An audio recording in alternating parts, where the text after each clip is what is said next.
Quella notte, come al solito, Bhagavan mi chiese quale lavoro avessi pianificato di fare il giorno successivo. Gli dissi: le fondamenta per i muri sono già state completate. Domani intendo mettere molta sabbia all'interno dell'edificio per portarlo al livello del pavimento della sala da pranzo. Bhagavan allora mi chiese: quanti uomini e quante donne hai assunto? Dissi a Bhagavan che non avevo assunto donne e spiegai le mie ragioni. Bhagavan non fu per niente impressionato dalla mia spiegazione. Non vide ragione per cui le donne avrebbero dovuto soffrire semplicemente perché io ero incapace di controllare la mia mente. Perché hai detto che le lavoratrici non erano più necessarie? Chiese. Assumi le lavoratrici, assumi le lavoratrici.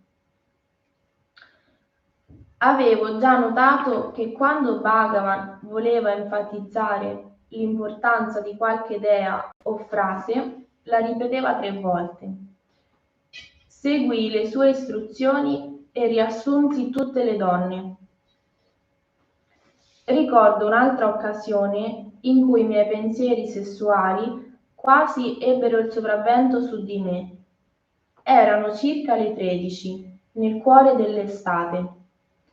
Ero seduto di fronte alla porta del magazzino, quando vidi una bellissima donna venire per il darshan di Bhagavan.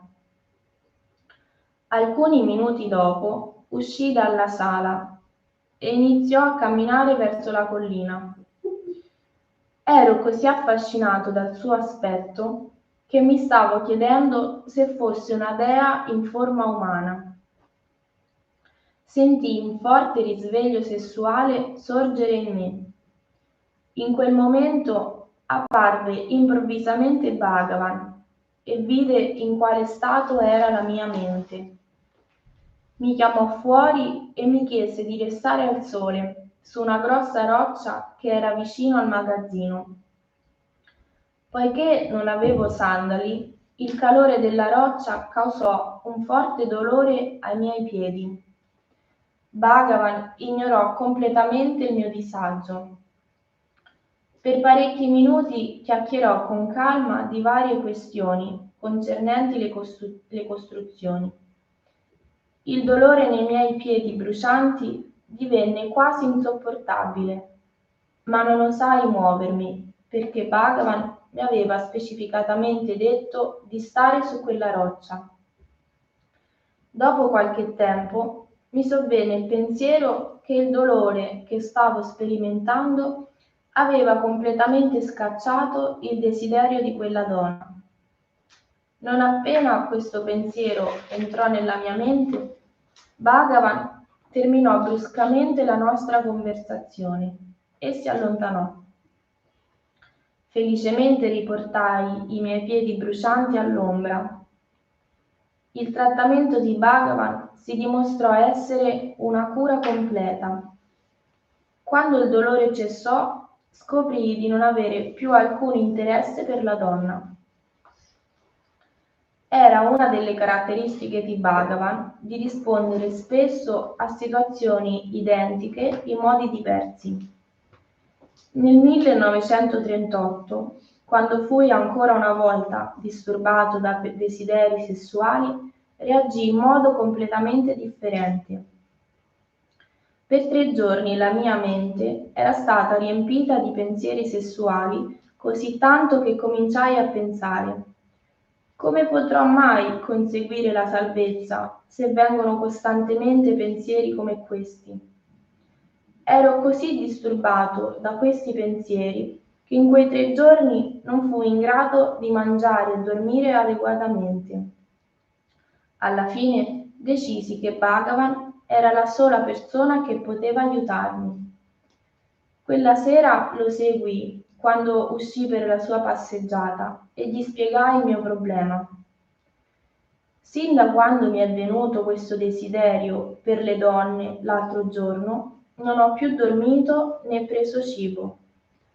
Perché questi pensieri, poiché questi pensieri capitano spesso, che cosa mi accadrà alla fine? Bhagavan, dopo essere rimasto in silenzio per un paio di minuti, rispose: perché dovresti sempre pensare che quel particolare pensiero cattivo ti è capitato in quel particolare momento del passato? Se invece mediti, a chi è venuto questo pensiero? Volerà via spontaneamente. Non sei il corpo o la mente, sei il sé. Medita su questo e tutti i desideri ti abbandoneranno.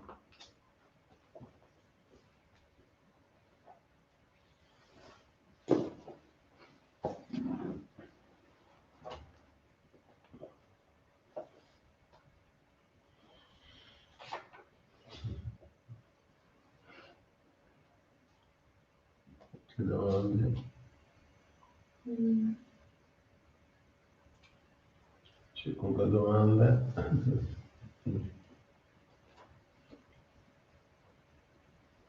Cosa c'era di male? Non capisco perché c'era qualcosa di male di pensare a una donna. Come? Non capisco perché c'era qualcosa di male a pensare a una donna. Tu che cosa?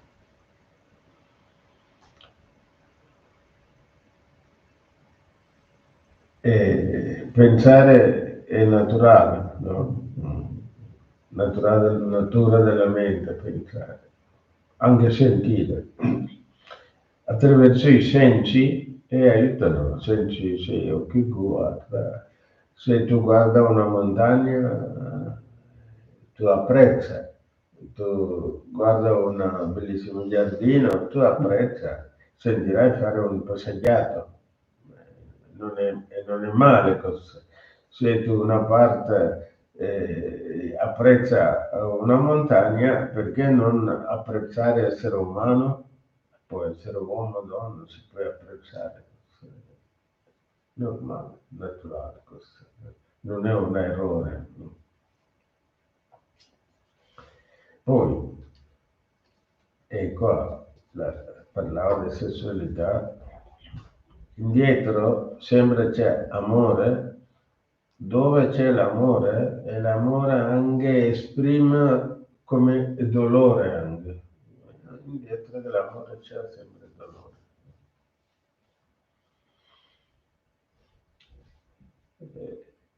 C'è una madre muore, il figlio o figlia esprime il suo dolore, in nome dell'amore. Viceversa, un figlio muore, la madre esprime un dolore attraverso l'amore, sembra c'è. Non solo amore e dolore, poi esiste un altro concetto, amore e devozione. Quindi tu hai la possibilità di esprimere dolore o devozione. Quando tu esprimi la devozione, cosa è successo? Il dolore trasformato come la devozione, non più dolore. La successione può essere ovunque, non c'è dolore. Se dove non c'è dolore, anche non c'è la piacere. Invece se amore usiamo solo piacere, subito il piacere, il piacere dice non vuole dolore, solo piacere e neanche devozione. Invece tu trasforma il piacere come una devozione e là anche non c'è più dolore, ma devozione là c'è. Quindi via in mezzo c'è dolore, c'è il piacere, c'è la devozione della concetto. Quindi devo trascendere verso la devozione, quindi trascendere il rapporto sensoriale, devo toccare. Gli occhi, tu vedi una persona, uomo o donna, non importa, e si può vedere una bella donna anche poi, o un bello uomo, si può vedere. E anche, poi ancora specifico, tu puoi vedere anche o come un madre, come un padre. Quando cominci a trasformare come sembra una donna, come una madre, subito nasce la devozione. Non è piacere. Invece se è un concetto di madre elevato, non cerchiamo di vedere madre così stretto, ci vediamo vedere una figura secondo del piacere. Ecco. Quindi una cosa naturale deve apprezzare, ma qua una trascendenza serve e cosa vedere se vedere se non, come un madre, come un padre, e così nasce la devozione. Quando una volta venuta devozione che è stabile, deve essere stabile. Se non è stabile, che non devozione può essere un piacere. Il piacere prima o poi porterà il dolore, invece devozione non porta. Quindi tutto dipende dalla nostra visione, una visione è come stretto oppure una visione più larga, come un madre. E apprezzare, tu puoi apprezzare un madre in modo devozionale, invece si puoi apprezzare una persona, una visione più stretta, diciamo il piacere. Dipende come tu.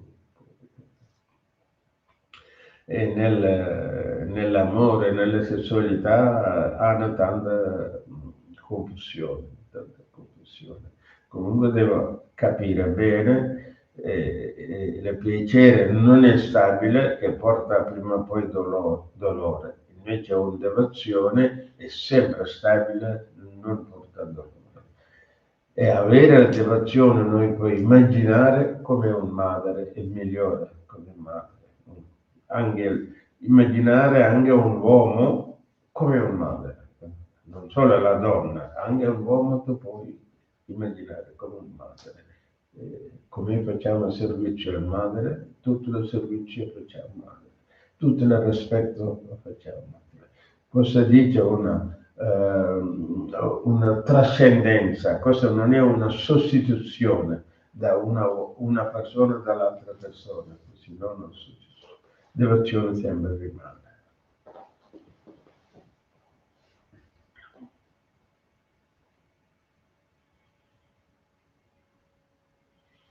Om Sakana Bhavatu Sakanam Bhavatu Sahaviryam Karavavahai Tejasvinavati Tamastu Ma Vitvisavahai Om Shanti Shanti Shanti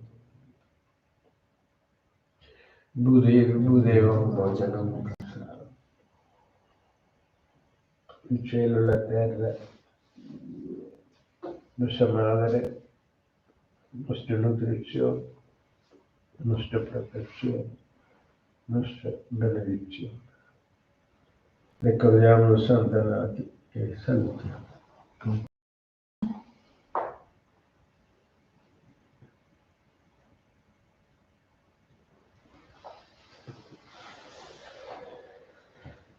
Grazie, buona giornata.